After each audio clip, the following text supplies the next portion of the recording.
So hello everyone, this is Vivek and welcome back to our channel. और Monday का date है 16 फरवरी। तो चलिए मार्केट का पूरा डिटेल में एनालिसिस करते हैं और देखते हैं कि मंडे को मार्केट का डायरेक्शन क्या रह सकता है। और आज इस वीडियो में हम सारे की पॉइंट्स और मार्केट के सारे मेजर लेवल्स को डिस्कस करने वाले हैं। बट आगे बढ़ने से पहले मैं आपको एक चीज़ बताना चाहता हूँ कि इस वीडियो में मैंने जो भी चीज़ें एक्सप्लेन की है, ये सारी चीज़ें सिर्फ एजुकेशनल पर्पज़ के लिए है। इसमें किसी भी बाइंग या फिर सेलिंग का रिकमेंडेशन नहीं है। और अगर आपने हमारे चैनल को सब्सक्राइब नहीं किया है तो आप सब्सक्राइब कर सकते हैं, क्योंकि यहाँ पर डेली आपको निफ्टी और सेंसेक्स के एनालिसिस वीडियो मिल जाएंगे। तो चलिए अब सीधा स्क्रीन पर चलते हैं। सो गाइस, अभी हम लोग डेस्कटॉप पर आ चुके हैं। तो यहाँ पर आप देख सकते हैं मैंने चार टाइप के चार्ट्स को ओपन करके रखा है। तो यहाँ पर जो पहला चार्ट है वो है निफ्टी के इंडाइसेस का, और सेकंड चार्ट है वो है निफ्टी के फ्यूचर का। ओके। और ये थर्ड जो चार्ट है ये है निफ्टी के कॉल ऑप्शन के इन दी मनी का चार्ट, और फोर्थ चार्ट है वो है निफ्टी के इन दी मनी के पुट ऑप्शन का चार्ट। ओके। तो ये चारों चार्ट को हम लोग एनालिसिस करेंगे और इसके बाद अब मेरा क्या व्यू रहेगा मैं आप लोगों को वो भी एक्सप्लेन करूंगा। ओके। तो यहाँ पर हम देख सकते हैं मैंने चारों चार्ट में 2 आवर्स का टाइम फ्रेम सिलेक्ट रखा है, और निफ्टी के इंडाइसेस में मैंने एक लेवल को भी ड्रॉ करके रखा है। तो ये जो लेवल है ये काफ़ी इंपॉर्टेंट लेवल है, जो कि आ रहा है लगभग 25,450 के आसपास। तो इस लेवल पर अगर आप देखोगे तो निफ्टी इसके पहले यहाँ पर एक सपोर्ट ले चुका है, उसके बाद इसी लेवल पे एक रेजिस्टेंस क्रिएट हुआ था, और वापस से 2 बार और फिर से यहाँ पर एक रेजिस्टेंस क्रिएट हुआ है, और प्रीवियस में वापस एक सपोर्ट एरिया क्रिएट हुआ है, और आज निफ्टी एग्जैक्टली इसी एरिया के आसपास आकर क्लोज हुआ है। तो ये जो लेवल है ये लेवल यही इंडिकेट कर रहा है कि जब भी कभी इंडाइसेस इस एरिया के आसपास आता है तभी यहाँ से या तो फिर बायर्स एक्टिवेट हो जाते हैं या तो फिर यहाँ से सेलर्स एक्टिवेट हो जाते हैं। मीन्स अगर मार्केट अगर इस लेवल के ऊपर है तो हमने कई बार देखा है कि इस एरिया के आसपास आने के बाद ही यहाँ पर बायर्स एक्टिवेट हो रहे हैं, और उसी तरह अगर इसी एरिया के नीचे निफ्टी अगर ट्रेड कर रहा है तो इस लेवल के आसपास आने के बाद यहाँ पर सेलर्स एक्टिवेट हो रहे हैं। तो जब तक निफ्टी इस लेवल के ऊपर सस्टेन कर रहा है तब तक यहाँ से एक पुल बैक आने के काफी ज्यादा चांसेस हैं, क्योंकि ऐसा मार्केट पहले कई बार कर चुका है। ये हुआ पॉइंट नंबर 1। पॉइंट नंबर 2, अगर आप चार्ट पर बॉटम से लेकर टॉप तक फिबोनाची रिट्रेसमेंट टूल को ड्रॉ करते हैं तो यहाँ पर आपको एक बहुत ही यूनिक चीज नजर आएगी, और वो ये है कि निफ्टी का ये सपोर्ट जोन और फीबो का 50 का लेवल, ये दोनों लेवल्स एग्जैक्टली एक ही जगह पर मैच कर रहे हैं।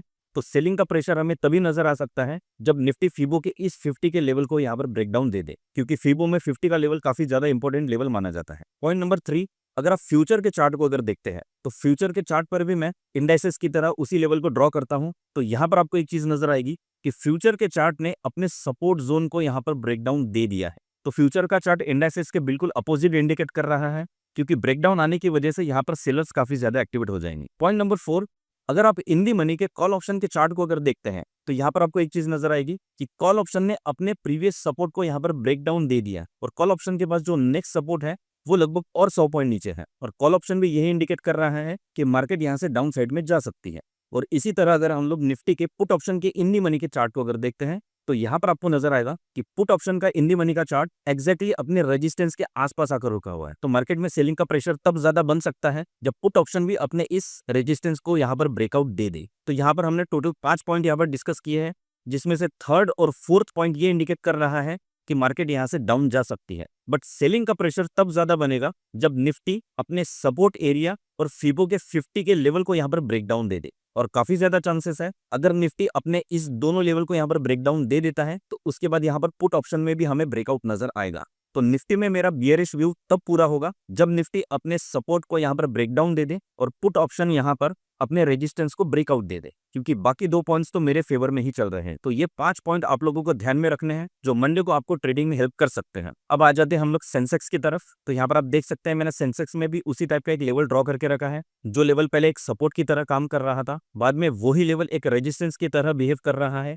बट यहाँ पर एक चीज आपको नहीं नजर आएगी, और वो है कि सेंसेक्स ने अपने इस लेवल को यहाँ पर ब्रेकडाउन दे दिया है। तो ये जो ब्रेकडाउन है इसमें मेरा व्यू बिल्कुल क्लियर है कि सेंसेक्स यहाँ से डाउन साइड में जा सकती है। और उसी तरह अगर हम लोग सेंसेक्स के फ्यूचर को भी देखते हैं तो फ्यूचर में भी हमें एग्जैक्टली वही चीज नजर आएगी। फ्यूचर ने भी यहाँ पर ब्रेकडाउन दे दिया है। तो पॉइंट नंबर 1 और पॉइंट नंबर 2 ये दोनों इंडिकेट कर रहे हैं कि सेंसेक्स यहाँ से डाउन जा सकता है। और निफ्टी की तरह हम यहाँ पर भी सेंसेक्स के इन दी मनी के कॉल ऑप्शन और इन दी मनी के पुट ऑप्शन के चार्ट को भी एनालिसिस कर लेते हैं। तो यहाँ पर भी मेरा क्लियर व्यू है। आप यहाँ पर देख सकते हैं इन दी मनी के कॉल ऑप्शन ने आज अपने सपोर्ट के नीचे ही ओपनिंग दी है, और पूरा दिन वो अपने सपोर्ट के नीचे ही ट्रेड कर रहा था। तो मंडे को यहाँ पर ऑप्शन राइटर्स काफी ज्यादा एक्टिवेट रहेंगे। और उसी तरह अगर हम लोग इन दी मनी के पुट ऑप्शन के चार्ट को अगर देखते हैं तो यहाँ पर आप देख सकते हैं पुट ऑप्शन ने अपने रेजिस्टेंस पर यहाँ पर ब्रेकआउट दे दिया है।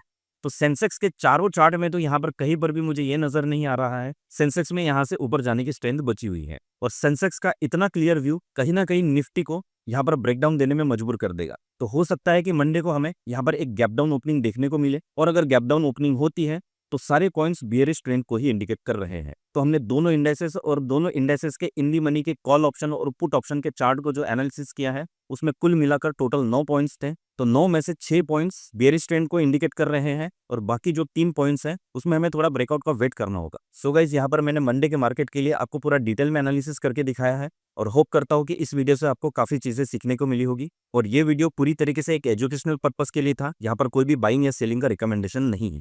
तो चलिए गाइस, नेक्स्ट वीडियो में फिर से एक बार मिलते हैं, तब तक के लिए take care and bye bye.